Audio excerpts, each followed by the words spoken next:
A very interesting book about the Native American experience from a very different perspective, a culture and a group of people that we might not have thought of as Native American. We often, overlook this. Is a book that's called The Great Death by John Smelcher, Smelcer, John Smelcher.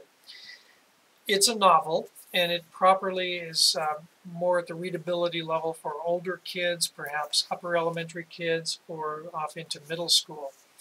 But the thing that is interesting about this is that it is set in Alaska in the years 1918, 1919, 1920.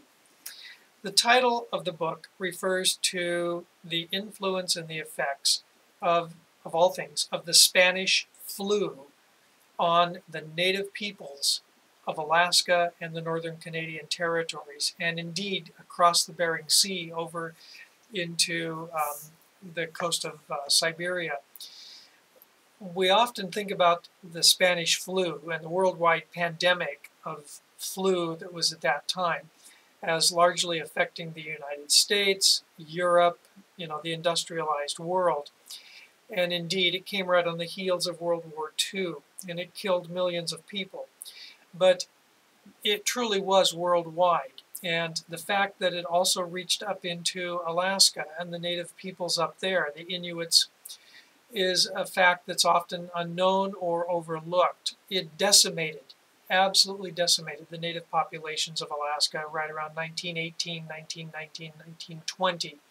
It was obviously brought by the fur traders and the fishermen and the trappers, and being where they were geographically, they had virtually no resistance to it, and it created profound change with those people.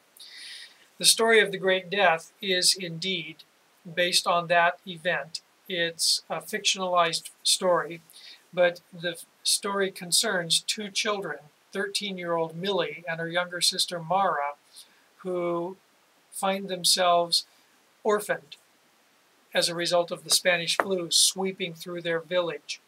If you have done any reading or know anything at all about how the Spanish flu seemed to work, for one thing, it affected younger people, teenagers and young adults, much more so than it did older people. We don't quite know why, but it did.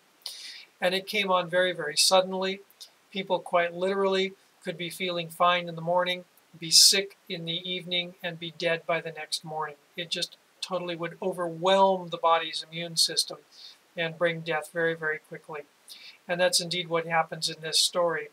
The flu sweeps through the village, and these two children realize that their only possible hope for survival is to strike out on their own and leave the village heading downriver, knowing that the river eventually would come to the sea and that there would be villages there where they could be taken in and where they would be safe.